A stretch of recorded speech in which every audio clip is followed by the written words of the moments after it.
በዛሬ ቪዲዮ እነዚህን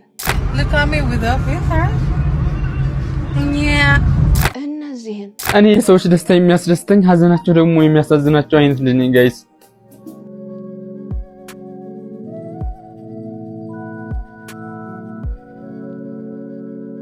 እነዚህን ነው እግዚአብሔር ማለት አልወጣልኝም።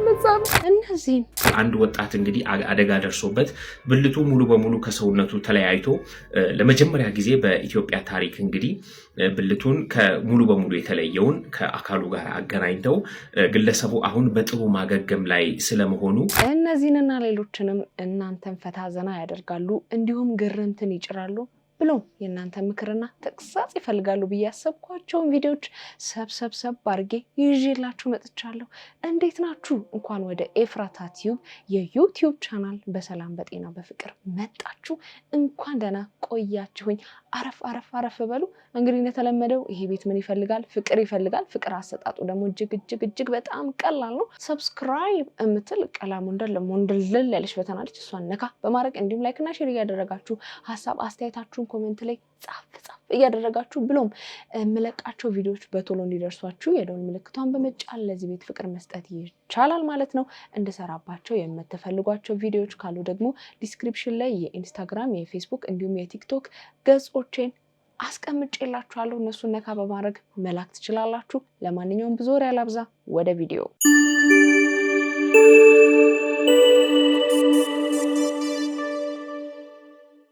ፍናን ሀገሬ ክራሻችን እንጂ የግለሰብ ሚስት አይደለችም። መንግስት ቀይ ባህርን ትቶ ፍናንን ያስመልስልኝ።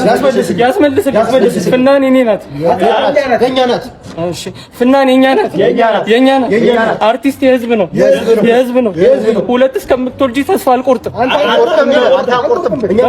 በቃ እናንተ ቁረጡ እንዴ። ወንድሞቻችን እንግዲህ በፍናን ማግባት በጣም መበሳጨታቸውን እንግዲህ በሰላማዊ ሰልፍ ገልጸዋል። ያበደ ትንሽ ጭንቅላት ግን ይሄን ሁሉ እውቀት ብስማ You could be smarter than me because my IQ is just 217. No, አይደለም። እንደዛ ማለት አትችልም። አልስማማም። Why? ምክንያቱም አንተ ትበልጠኛለህ። No, but you could be smarter than me one day. One day ማለት መች አርጅቼ ድንጋይ ላይ በቀለ ፂም ነው? No. አይደለም. One day could be like next year. You could be smarter than Einstein. ማካንታ እንዴት? How? You have to read books. You have to see games. You have to find games that help you. You need to learn simulation. That's trial and error. Games that help you to physics, maths, and others like nuclear. Nuclears. Which is about how you can work on a nuclear power plant by using nuclear physics, which is in physics. So it's teaching physics. እሺ ኑክሌርን ማወቅ ከዛ ጭንቅላቴን አይኪን ከፍ ያደርገዋል? But it only increases by 1. So you have to read 1 billion books to have 1 billion IQ and you have 0. 1 billion books? Well, you have to read it. እንዴት አንተ ስንት መጽሐፍ አንብበሃል? ስንት መጽሐፍ?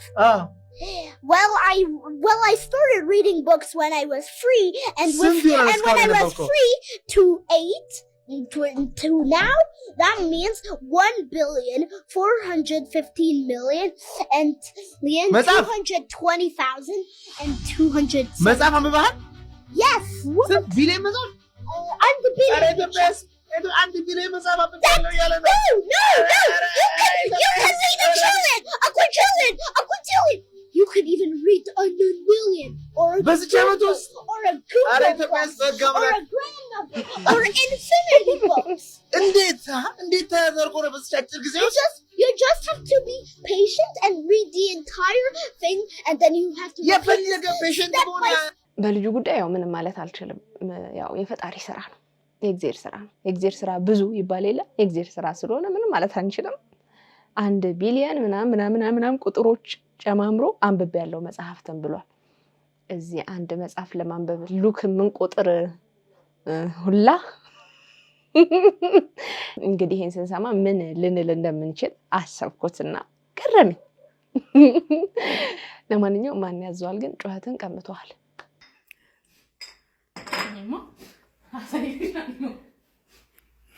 መንገዱ እንዴት እንደሚንገጫገጭ ታውቂያለሽ? ዘንጓለ ይሄ እንደዚህ እኔ እዚህ ጋር ነው በቃ እዚህ ጋር ተጠዋቀናል። ቅጥቅጡ ታውቂያለሽ? ብትወድቂ ራሱ ሰው ላይ እንዲህ ይዟል። ሲያዩት እንዲህ የቆመ ነው የሚመስለው። ሰውዬው ግን እንዲህ ነው።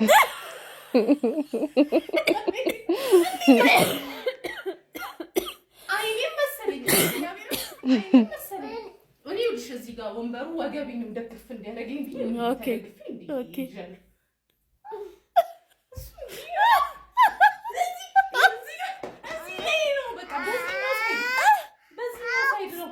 ተለጥፎብኝ እና ይሄ ሲንገጫገጭ የለም አንዳንዴ ይረሳዋል መንገጫገጩን እንደተሆነ ይንቀሳቀሳል።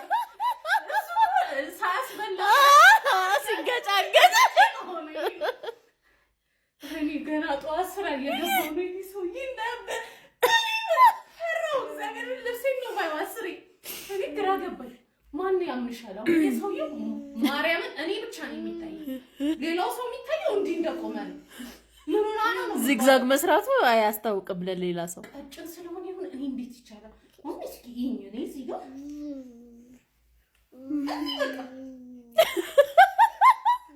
ወደ ጎን ወደ ጎን ጥቅም ደግሞ አስበሽው ነገር እኛ እኮ ለምደነዋል። ከኋላ እኮ ያጋጥማል እኮ ታውቂያለሽ። አንቺ ስለማትጠቀሚ ያው ተሞራለ ታዲያ ክትሮች ስለማትጠቀሚ ከኋላ እሺ የሆነ ነገር ታያለሽ። እዚህ ላይ ካገባኝ አታጋጩም በጥፊ እኔ እሱን ደስ ካለው ነው ግን እዚህ ጋር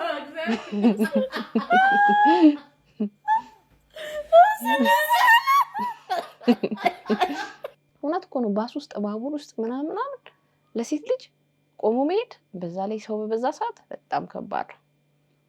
በጣም ከባድ ነው። በቃ እኔ ምን እንደሚያስደስታቸው አላውቅም። በቃ ይሄዱና እጃቸው እዛ ጋር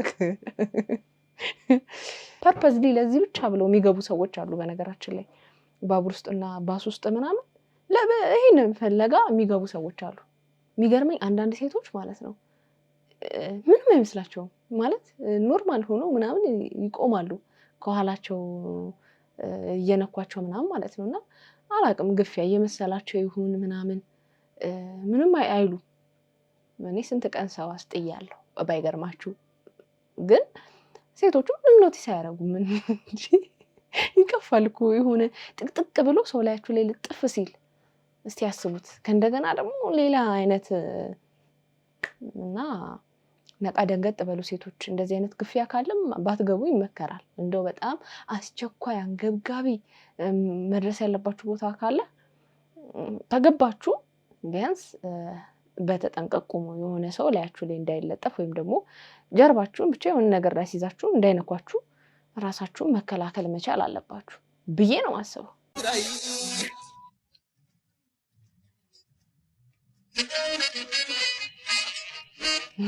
አቤት ዝፍቅረኩም ስድራይ መፍቀርኳቱ ረማማናባባ ሳይከለኩም ኳዝናት የመቾት ጋሼ ገና ልጅነትሽን በደንብ ሳትረጁ ልጅ እናት ትሆኝና አብረሽ ነው ዩ ግሮ ከን ልጆች ጋር ነው የምታድጊው። ትዝ ይለኛል እኔ እውነቱ ለመናገር ላይክ አይ ብቻዬን አልችለውም ነበር ከእግዚአብሔር ውጭ እና የሆነ ቀን በጣም በቃ ከብዶኝ በቃኝ ብዬ እንትን ገባው።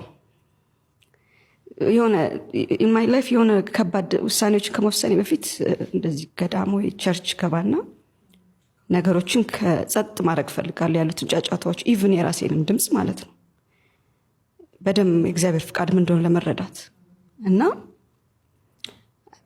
በቃ ብዙ ነገር ከብዶኝ ነበረ። ከዛ ገባው አርሞ ነበር 7 ቀን ይዤ ማለት ነው። ጸጥል አዎ ምንም አታወሪም። ያው ታውቂው ሊያርሞትን አመትበዩ መስገድ በቃ በደም ራስሽ ዝጥት አድርገሽ የራስኩ ትልቅ ጥበብ ነው ወደ ራስ ማየት። አዎ ከዚህ ጋር ያይዘን እስቲ አንድ ባለትዳር ወይ አንድ ሴት ለባሏ ምን አይነት ሴት መሆን አለባት ብለሽ ታምኛለሽ? መጽሐፉ እንደሚለው በተለይ ማክበር ታክብረው፣ በደም ቀና ብላ ልታየው ይገባል። ሴቶች መወደድ እንፈልጋለን። እሱን ያጣሽ ሲመስልሽ እዛ ጋ ያለውን ክፍተት ልትፈጥሪ ትችያለሽ። ግን ዞሮ ዞሮ እንዳልኩሽ ነው በትዕግስት ውስጥ ያ ጊዜ እንኳን መምጣት እስኪችል አንቺ የምትፈልጊው ፍቅር ያገኘሽ ካልመሰለሽ ማይሆን አካሄድ መሄድ ራሱ ብቻውን ዋጋ ያስከፍላል ያምናለው።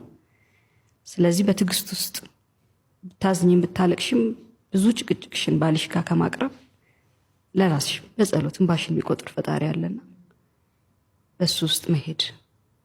እንዳልሽ ደግሞ ሴት ብዙ ኃላፊነት ነው ያለባት። እዚህ ጋር የከፋት የጎደላት ነገር ካለ ራሷን በተለያዩ ነገሮች ቢዚ እያደረገች ከእግዚአብሔር ጋር ይሰጣት ጸጋ ይበልጣል ብዬ አምናለሁ እንጂ ማክበርም ዝቅ ማለትም አለብን። በቃሉ እንደቃሉ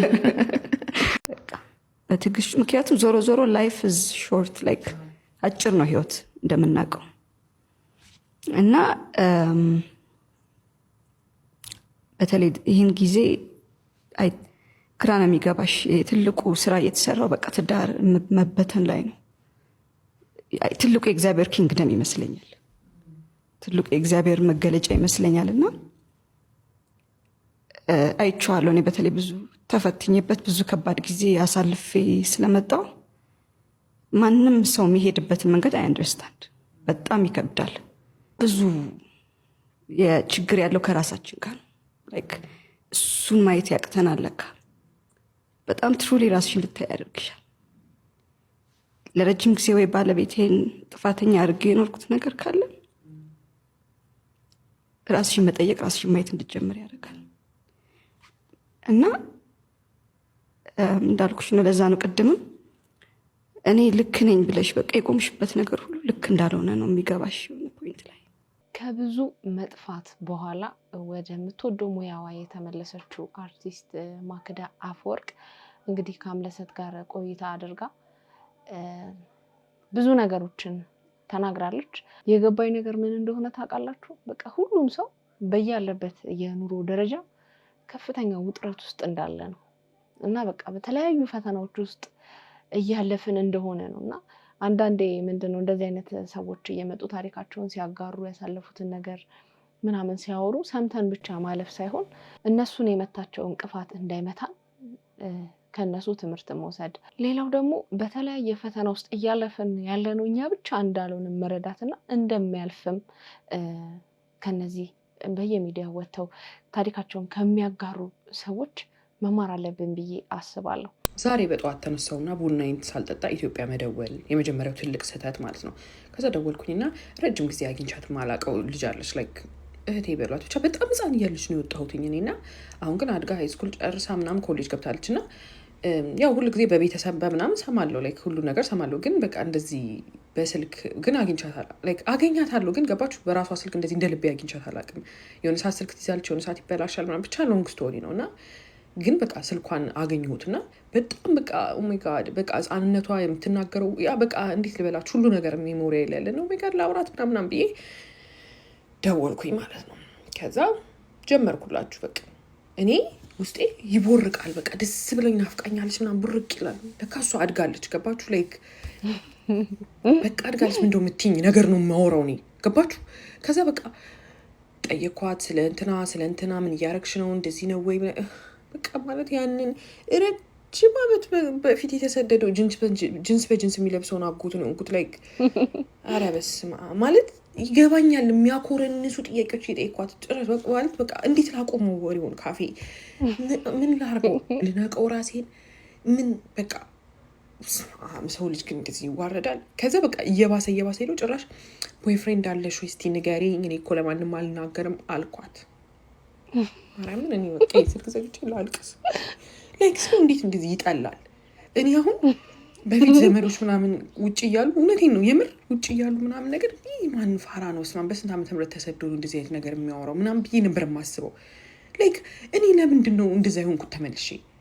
እውነት ያውን ተግሳጽ የሚያስፈልገኝ ነገር ነው። አሁን ስልኩን ዘግቼው ማለት ነው ተመልሼ የማስበው በቃ ቅድም ያወራነውን ነገር እርሾና ድጋሚ እናወራ ልበላት ወይስ ቡና ጠጥቼ ደግሜ ልደውል?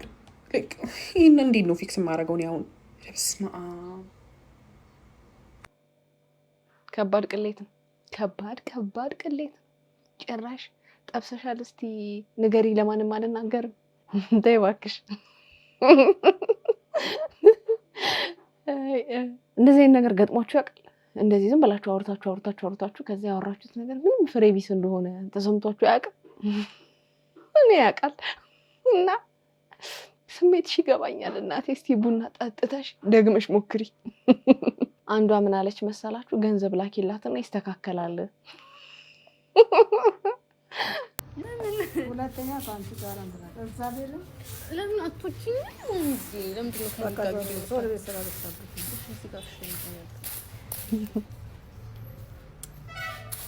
ምንድን ነው ማሚ? ሌሎች እኮ እናቶች እኮ ልጆቻቸውን ይስሟቸዋል ቪዲዮ ላይ።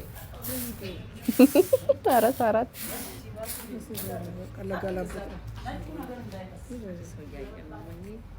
እግዚአብሔር ሰራ ላይ ይሄን እንዳልተፈው አልፈልግም። ዞር ከበሬው ጋር ተነሽ እስቲ ዞር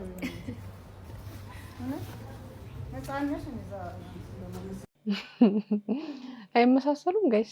ሳራቲ እናቷን ቁጭ በቃ ቁጭ ቁርጥ ቆንጅዬ ደግሞ ሲያምሩ እንዶ አቆይም ወይኔ ጋ አቆይም ወይኔ ጋ ትንሽ ሰንበት እኔ ጋ የሚለውን ለቅሶ እኮ ለሱ ነው ማልቀስ ያለብኝ። እንደው ማን የረገመኝ? እንደው ምን ብላችሁ እንደው የረገማችሁኝ ሰዎች ከወዴት አግኝቼ ላስተፋላችሁ? አረ ትፉልኝ እኔ ብር አልበረክታለኝ። ትፉልኝ የት አግኝቼ ላስተፋችሁ? ግን የሆነ ሰው ረግሞኛል። ያሹ አይበርክትልሽ ብሎማ የሆነ ሰው ረግሞኛል። ትንሽዬ ብር አገኘሁ። አሁን እቺ ብር ስትመጣ ወይ ደይን እከፍላለሁ ወይ አስቀምጣታለሁ ብዬ ሳስብ በ50 እና በ60 ችግር ተከባ ነው ያቺ ብር የምትመጣው። ምንም እኮ ነው ነገ መገኙ ገባ ስለው መቼ እንደሚወጣ ሳላውቀው እኮ ነው የሚወጣው።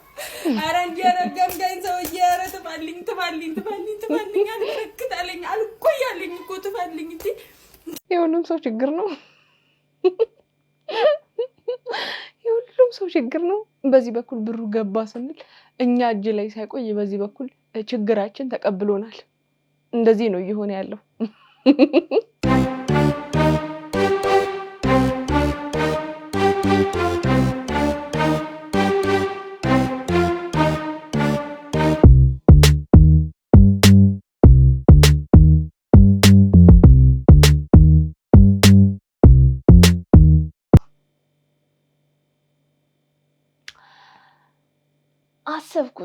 አሰብኩት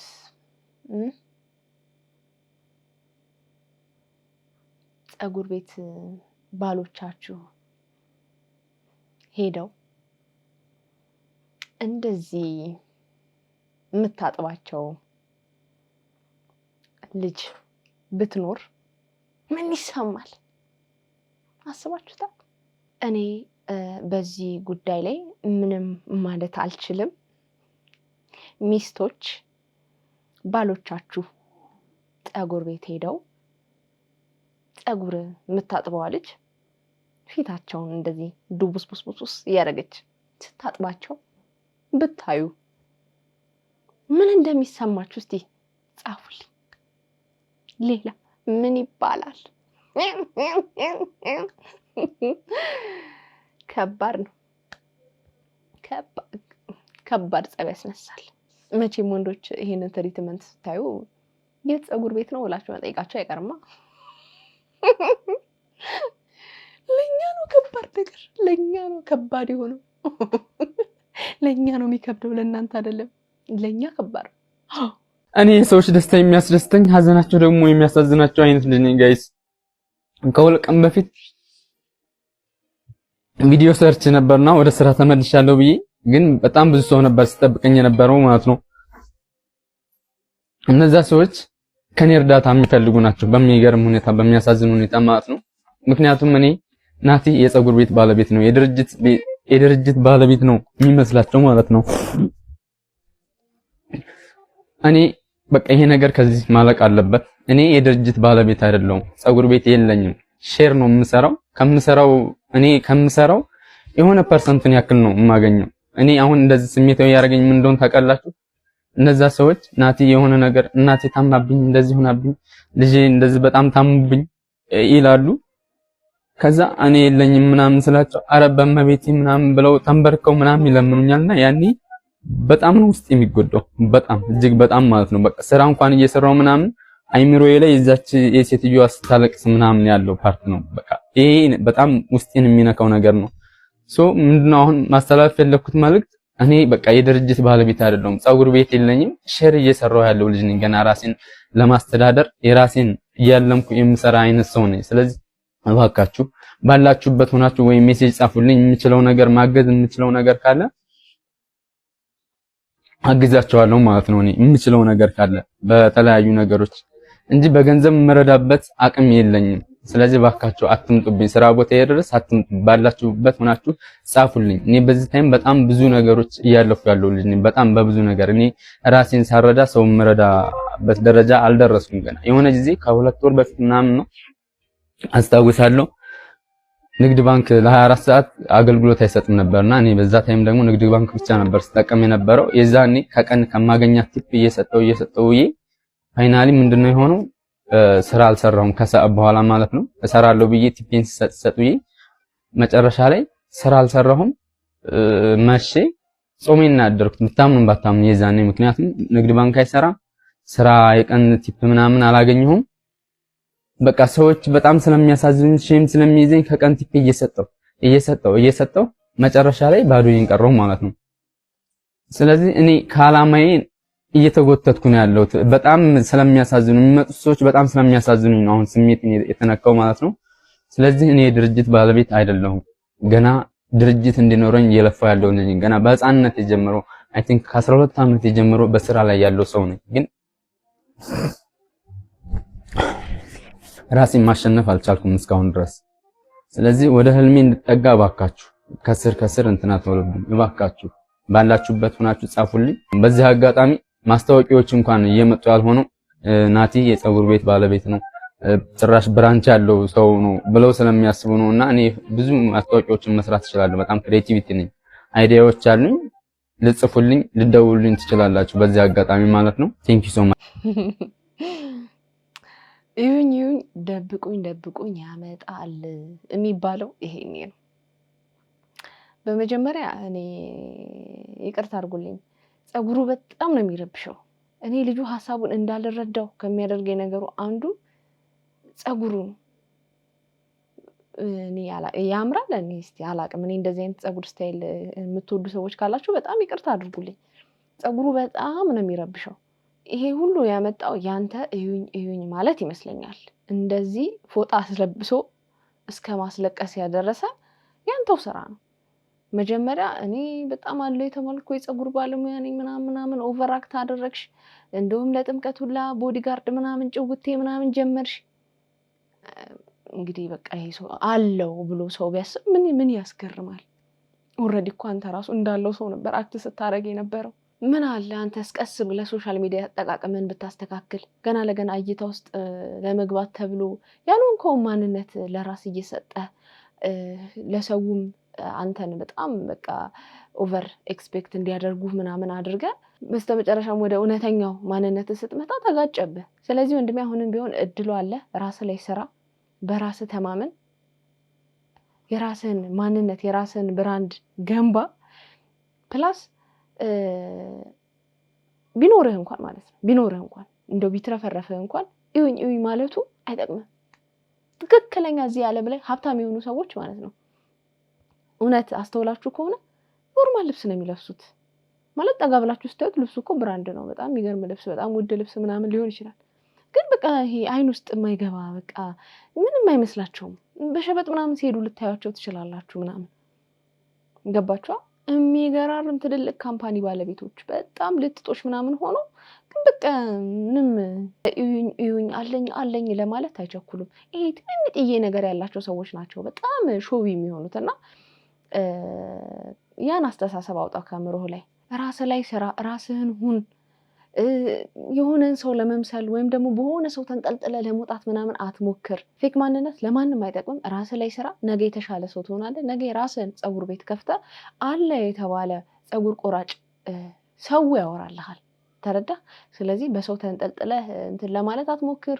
ያልሆንከው ማንነት ለመያዝ አትሞክር። እይታ ውስጥ ለመግባት ብለህ ቦዲጋርድ ምናምን ሾዊ ምናምን አትሁን ማለት አይጠቅምም። እንዳልከው ማስታወቂያ እንኳን የማይሰራ ሰው የለም። ገብቶሃል? ሰው ዘንድ ጥላቻን እየዘራህ ልጅ ሲያስጠላ ምን አይነት ሰው ነው ምናምን የሚል አንተን ሲያዩ በቃ የሆነ የማስጠላት ስሜት እንዲሰማቸው ነው እያደረግክ የምትሄደው እንጂ ምንም የሆነ ዘላቂ የሆነ ነገር አትገነባም። እውቅና ልታገኘው ትችላለህ፣ ግን እውቅናን ወደ ገንዘብ መቀየር ይከብዳል፣ ልክ አሁን እንደሆንከው። ስለዚህ ራስ ላይ ስራ። እኔ ለዚህ ምሳሌ ማደርጋት እና በጣም ማደንቃት አንድ ሴት አለች፣ ህሊና ታቋታላችሁ ብዬ አስባለሁ። የነ ሉዋል የነ ዩቲናስ ጓደኛ ነች፣ ቲክቶከር ነች። ከመነሻዋ እናውቃታለን። ስትመጣ ጀምሮ ባለችበት ሪል ላይፏን እያሳየች ትክክለኛ ማንነቷን ይዛ አሁን ላለችበት ደረጃ የደረሰች ሰው ነች እና ማንነት አያሳፍርም። በራሳችን እንተማመን፣ እንኩራ። ያልሆነውን ነን ብለን ብዙ ማሳየቱ ለማንም አይጠቅምም። ዞሮ ራሳችንን የምንሸማቀቅበትና አይዞ ለማንኛውም Look at me with up with her. Yeah.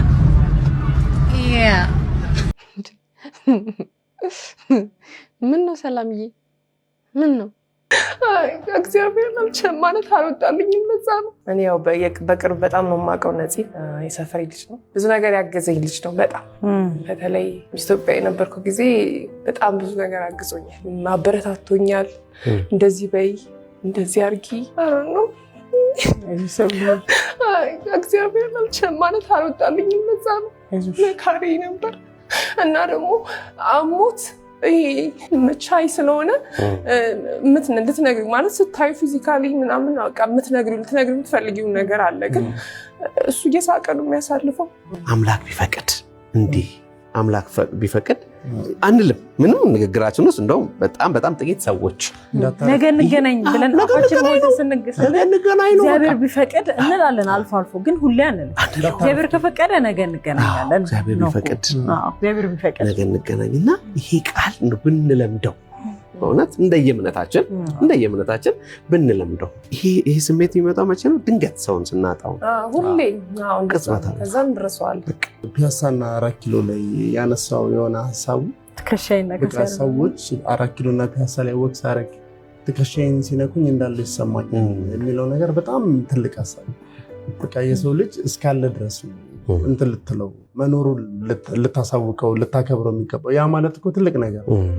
በነገራችን ላይ የነፂ ሞት ማለት ነው በጣም የብዙ ሰዎች ልብ ውስጥ ነው የገባውና በጣም ብዙ ሰው በሱ መሞት በጣም አዝኗል። ሌላው የሱ ህይወት ማለፍ ለብዙዎች ትምህርት የሰጠ ይመስለኛልና በርካቶች በአሁኑ ሰዓት በተለይ ደግሞ ታዋቂ የምንላቸው ሰዎች በየተለያየ የሶሻል ሚዲያ ገጻቸው ላይ የሚጽፉት ነገር በሙሉ ምን ያህል ህይወት አጭር መሆኗንና በህይወት ባለንበት ጊዜ መቼ እንደምንሞት ስለማናቅ ቢያንስ በህይወት ስንኖር መልካም ሰዎች ሆነን ማለፍ እንዳለብን የሚያስተላልፉ ምክር አዘል ጽሁፎችን የተለያዩ አርቲስቶች እየጻፉ አስተውያለሁና እውነት ነው። ህይወት አጭር ናት። ሰው ሲሞት ነው ይሄ በደንብ የሚገባን። በቃ ለዚህ ነው የተለፋው፣ ለዚህ ነው ሰውን ያስቀየምነው፣ ለዚህ ነው ብዙ ክፉ ነገሮችን ያደረግነው ብለን እንድናስብ ያደርገናል የሰዎች ህልፈትና አሁንም ቢሆን የነፂ ነፍስ ፈጣሪ ማርልን።